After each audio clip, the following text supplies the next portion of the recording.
Chiller selection का process क्या होता है, हम किस तरीके से डिसाइड करेंगे कि कौन सा चिलर हमारे लिए बेहतर है, वेदर इट इज योर और एयर कूल्ड चिलर और वाटर कूल्ड चिलर, जो भी क्लासिफिकेशन हमने पढ़ा उसी के बेसिस पे हम डिसाइड करेंगे कि कौन सा चिलर हमारे लिए बेहतर है, whether it is our air cooled chiller और वाटर कूल्ड चिलर या कंप्रेसर के बेसिस पे हमने देखा। तो यहाँ पे देखिए सबसे पहले हम देखेंगे क्लाइंट की प्रेफरेंस क्या है। क्लाइंट की preference sometimes what happen, client ही हमें ये कह देता है कि we have to go with the water cooled chiller और we have to go with the air cooled chiller. तो we will go with that कि क्यों, क्लाइंट ने अपना सारा एक्सेस कर लिया कि what is the space availability, what is the water availability, accordingly उसने ये डिसाइड कर दिया कि वो किस तरह का चिलर्स को प्रीफर करेगा, that is the client preference. उसके बाद हम क्या देखेंगे, उसके बाद देखेंगे feasibility. We will check the feasibility as per the market availability कि मार्केट अवेलेबिलिटी में हमें क्या क्या फिजिबल है, वेदर हम एयर कूल्ड स्क्रू चिलर ले सकते हैं या एयर कूल्ड स्क्रॉल ले सकते हैं या air cooled water cooled screw ले सकते हैं, वाटर कूल्ड सेंट्रीफ्यूगल ले सकते हैं या वाटर कूल्ड मैग्नेटिक ले सकते हैं, जो 5 हमने इंपॉर्टेंट चिलर्स के टाइप पढ़े। जब उनमें से 2-3 ऑप्शन निकल के आ गए, then what we will do, अगर दो ऑप्शन भी अगर हमें मिल जाता है, then we will do a techno commercial comparison. हम क्या करेंगे, एक चिलर का टेक्नो कमर्शियल कंपैरिजन प्रिपेयर करेंगे। टेक्नो कमर्शियल मतलब टेक्निकल कंपैरिजन होगा जिसमें चिलर्स के सारे टेक्निकल डिटेल को हम कवर अप करेंगे, जैसे कूलिंग कैपेसिटी हो गया, सीओपी हो गया, आईकेडब्ल्यू पर टीआर हो गया, आईपीएलवी हो गया, कंप्रेसर के टाइप हो गए, नंबर ऑफ कंप्रेसर्स हो गए, इवेपोरेटर का type, then we will see condenser ka type, condenser fan is there, extension valve type, so all the technical thing it will be compared, that is the technical comparison। then उसके बाद हम क्या करेंगे, commercial comparison करेंगे। commercial comparison में क्या है, commercial comparison के अंदर हम उसके रेट्स को, प्राइस को कंपेयर करेंगे। The first thing that we have here, that is our capital cost, जिसे हम कहते हैं चिलर का कॉस्ट है। तो उस कॉस्ट को कंपेयर करेंगे कि एक एयर कूल्ड चिलर और एक वाटर कूल्ड चिलर के कॉस्ट में क्या वेरिएशन है। Then we will compare with the that is operational cost, जिसे हम ओपेक्स कहते हैं, that is your operational expenditure. वो हम कैसे कंपेयर करते हैं, अब चिलर, उस चिलर को रन करने के लिए मुझे पावर में क्या कंजम्पशन देना होगा, what is the power consumption in that, so that we will see in that, okay, so that is the operational expenditure। उसके बाद जो हम आगे प्रोसीड करेंगे, that is our, that is based upon that हम chiller को decide करेंगे कौन हमारा चिलर जो best chiller, that is based upon capital cost and operational cost. तो ये पूरा कॉस्टिंग का पार्ट हो गया, तो कमर्शियल पार्ट हो गया, और एक हमारा हो गया टेक्निकल का पार्ट। इसके साथ साथ हम लॉजिस्टिक पार्ट भी देखेंगे कि डिलीवरी टाइम क्या है, डिस्पैच टाइम क्या है, all this things we will see है। सो इन सब से हमें ये डिसाइड हो जाएगा कि हमारा चिलर जो है वो कौन सा चिलर हमारे लिए बेस्ट चिलर है। ठीक है, is this clear to everyone? और यही एक स्टैंडर्ड प्रोसेस है जो हम लोग इंडस्ट्री में फॉलो करते हैं, whether we have to select, we have to choose between 2 different brands, और we have to choose between 2 different models.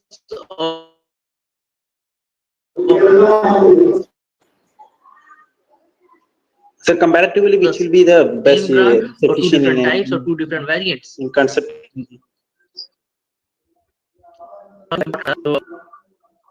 Yes.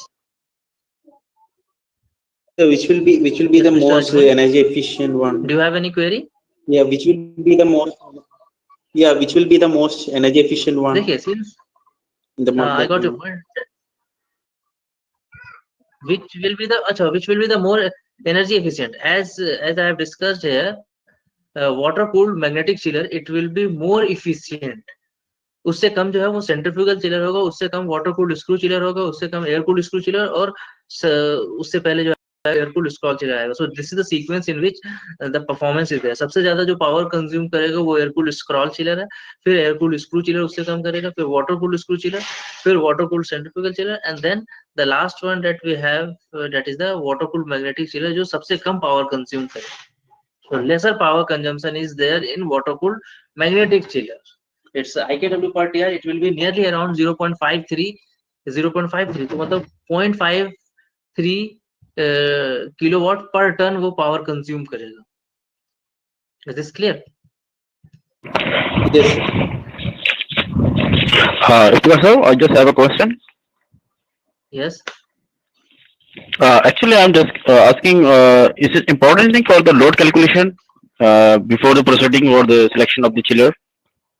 Definitely ना, ये बहुत इंपॉर्टेंट पार्ट हो गया नाउ इट इज। अर्लियर क्या होता था, जो कंपटीशन है वो होता था टेक्निकल पार्ट पे, कि किसका चिलर में कौन सा प्रोडक्ट की क्वालिटी बेहतर है, कौन से प्रोडक्ट की क्वालिटी बेहतर नहीं है। But now it is why it is more important, because more और लेस सबके चिलर्स के कॉस्ट सेम आ रहे हैं।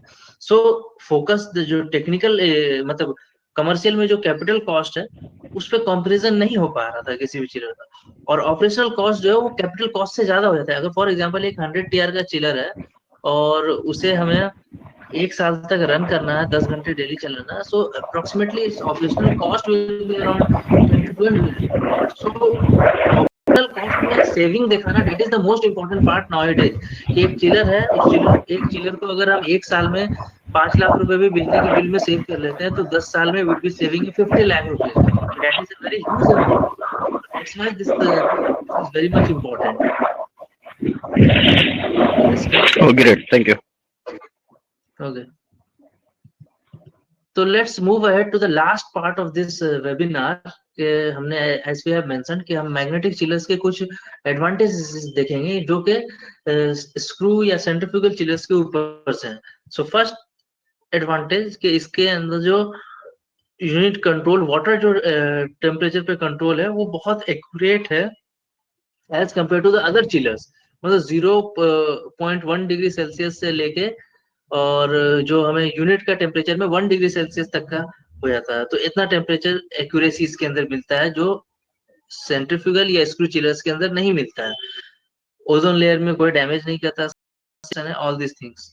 तो second thing is that IPLV जो integrated part load value, part load पे इसकी परफॉर्मेंस बहुत बेहतर है। It is going up to 10 at the IPLV, और 13 तक भी चला जाता है, ओवर 13 ऑल्सो। ठीक है, next one is that the whole unit has no oil supply। इसके अंदर कोई भी ऑयल का सिस्टम नहीं है, there is no oil system is there। so in that case that is the more benefit कि मुझे कोई ऑयल का चार्जिंग नहीं करना, all these things it is required in this। so that of this particular chiller कि इसके अंदर we don't have any oil system, the whole unit has no oil system which fundamentally solves our problem for the system oil return। system oil return का जो problem था उसको ये solve कर दिया। नेक्स्ट थिंग है नॉइज लेवल। नॉइज लेवल जो है, मैग्नेटिक कंप्रेसर बहुत ही कम नॉइज लेवल प्रोड्यूस करता है। इवन अगर आप किसी एयर कूल्ड स्क्रू या वाटर कूल्ड स्क्रू चिलर्स के बिहाइंड पे वाटर कूल्ड चिलर के डिवाइस के जस्ट एडजेसेंट में if you are standing, then at that time you will feel so much noise there. So that is around 87 dB decibel. But अगर आप magnetic chillers के behind में खड़े होते हैं, you will feel that there is very less noise, means you are just at a very silent place। तो आपको इस तरह का फीलिंग आएगा, that is below 76 dB है।